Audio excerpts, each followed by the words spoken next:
জীবনটা কিরকম হবে অনেকটাই নির্ভর করতেছে যে তুমি কাদেরকে বন্ধু বানাচ্ছ। আল্লাহ রাসূল সাল্লাল্লাহু আলাইহি ওয়াসাল্লাম জাস্ট একটা হাদিসে চমৎকারভাবে বলেছে যে ভালো বন্ধুর উদাহরণ উনি বলেছেন আতর বিক্রেতার মতো, আর খারাপ বন্ধুর উদাহরণ একজন কামারের মতো।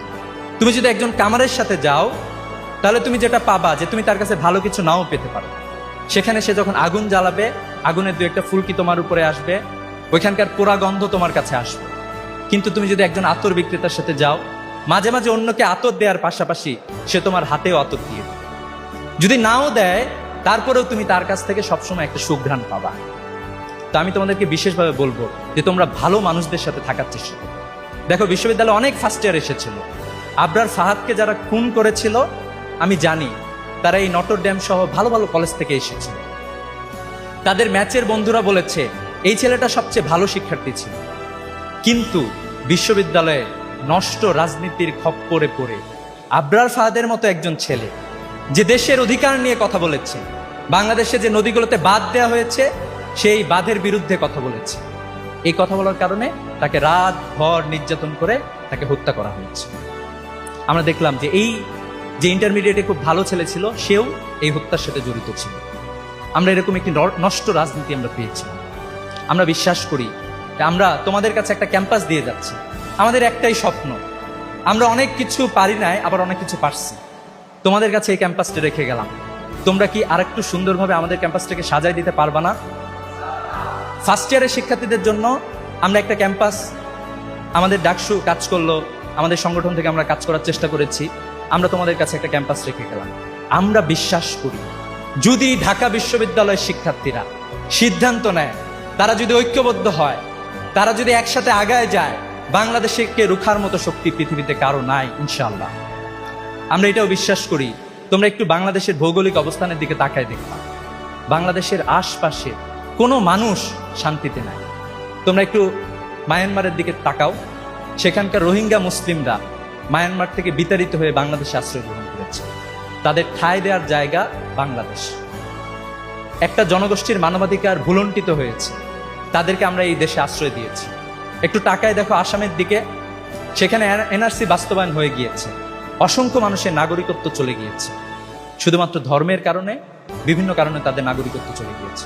তোমরা একটু কলকাতার দিকে তাকাও, কয়েকদিন আগে নির্বাচন হয়েছে, সেখানে নানা ধরনের বঞ্চনা নিপীড়ন একের পর এক আমরা দেখতে পাচ্ছি। কিন্তু পক্ষান্তরে তোমরা বাংলাদেশের দিকে একটু তাকাও, জুলাই বিপ্লবের পরে যেদিন আশঙ্কা তৈরি হয়েছিল কেউ কেউ মনে হয় মন্দিরে গিয়ে হামলা করতে পারে, আমরা সেদিন দেখেছিলাম বাংলাদেশের সকল শিক্ষার্থী, স্পেশালি কওমি মাদ্রাসার শিক্ষার্থী, আলিয়া মাদ্রাসার শিক্ষার্থী, বাংলাদেশের বিভিন্ন ধর্মীয় সংগঠন গিয়ে মন্দির পাহারা দিয়েছে। এটাই হচ্ছে বাংলাদেশ।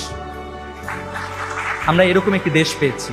তো আমরা তোমাদের কাছে আমাদের একটাই প্রত্যাশা, যে আমরা প্রত্যাশা করি, আজকে স্যাররা অনেক স্বপ্ন দেখিয়ে গিয়েছেন, আজকে স্যার বলতেছিলেন সত্যি এটা সম্ভব, ওয়েস্টের লোকজন আমাদের এখানে পড়াশোনা করতে আসবে।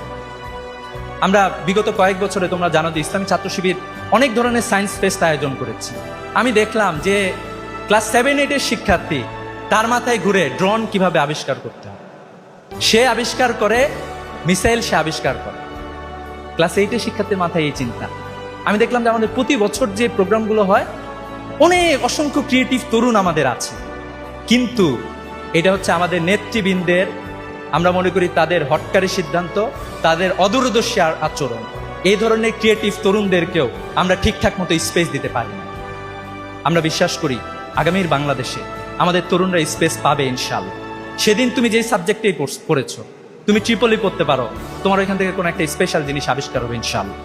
তোমার ওইখান থেকে কোনো একটা গবেষণা, আমি বিশ্বাস করি যে বাংলাদেশকে উপকৃত করবে ইনশাআল্লাহ। তো আমি এই প্রত্যাশা তোমাদের কাছ থেকে রাখছি, আমি বিশ্বাস করি যে তোমরা পারবা ইনশাআল্লাহ, আমরা তোমাদের প্রতি কনফিডেন্স রাখি। তো সর্বোপরি ইসলামী ছাত্র শিবিরের আয়োজনের জন্য তোমরা উপস্থিত হয়েছ, আমাদের সবসময় ইচ্ছা ছিল যে তোমাদেরকে আমরা বরণ করে নিব। একসময় আমরা বড় করে বরণ করতে পারি না, তখন ছোট পরিসরে বরণ করতাম। তো আমাদের যে সুযোগ এসেছে, আমরা বিশ্বাস করি আমরা এই সুযোগ নিয়ে সর্বোচ্চ কাজ করার চেষ্টা করব তোমাদের জন্য। আল্লাহ তাআলা তোমাদেরকে কবুল করুক, তোমাদের হাত ধরে বাংলাদেশ পৃথিবীতে নেতৃত্ব দেবে ইনশাআল্লাহ। এই প্রত্যাশা রেখে শেষ করছি। আসসালামু আলাইকুম।